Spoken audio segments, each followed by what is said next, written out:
Now we are group number 16. We're going to discussing the applications of Banach space, the Cauchy sequence, and algebra, how it be applicable in daily life situations.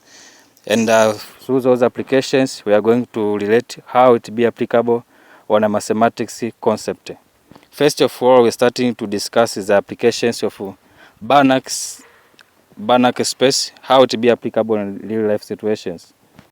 Banach space on real life situations, it be applicable on digital photos and image processing. Now, how this digital photos and image processing it be relevant to mathematical concept? Digital image represented as a functions. Example on brightness varies across pixels.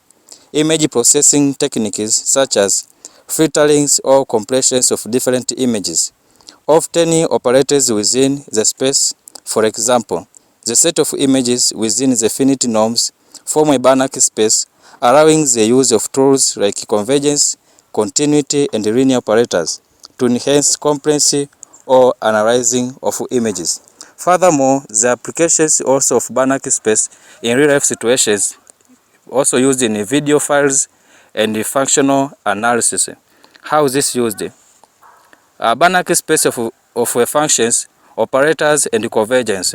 Video data can be viewed as functions over space and time, with transformations of encoding, decoding, and errors corrections, modeled as operators on Banach space. But also, this Banach space also used on a medical imaging, on how this relating to the mathematical concept in real-life situations. Medical images are reconstructed from raw data via inverse problems that are formulated in Banach space techniques like regularizations with stabilized solutions, exploit Banach space and norms to ensure that reconstructions are stable and correct despite noise. Okay, now let's check how Cauchy sequence and the image on the algebras are applied on the real life situation. Okay, now let's proceeding with another part of the Cauchy sequence and algebra. How is this applicable in real life situations corresponding to the mathematical concept? First of all, the Cauchy sequence used on building designs. On how this can be categorized in several steps on how to be applicable in real life situations. The first step on building designs through the corresponding of the Cauchy sequence. First, it is on iterative refinement. Iterative refinement.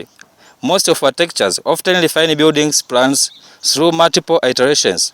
Each iteration brings the design closer to the desired outcomes, much like elements in Cauchy sequence become closer. But also use on materials and structures. This when designing complex structures, engineering approximate ideals, shapes, or stresses, improving the models progressively until the design is sufficient close to the theoretical ideas. But also on a building designs, there is quality control. Most of architectures using this to ensure that constructions component meet specifications involving iterative checks where each Banach gets closer to the intended standards analogous to the convergence of a sequence.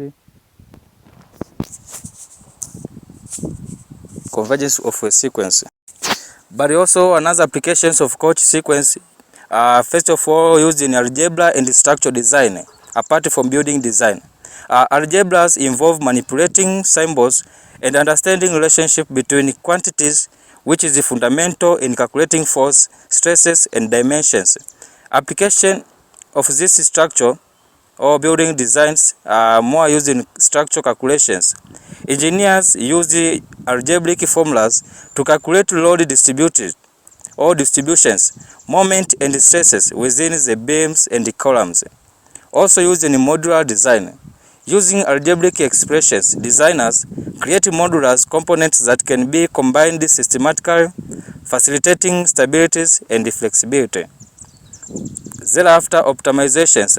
Algebraic methods help to optimize materials, cost, and structural integrity by solving equations relating to the various design constants. Thank you. That is how Banach space and a Cauchy sequence corresponding to the algebra, how this is applicable to the real life situations, and on how also those of above have been relating to the mathematical concept.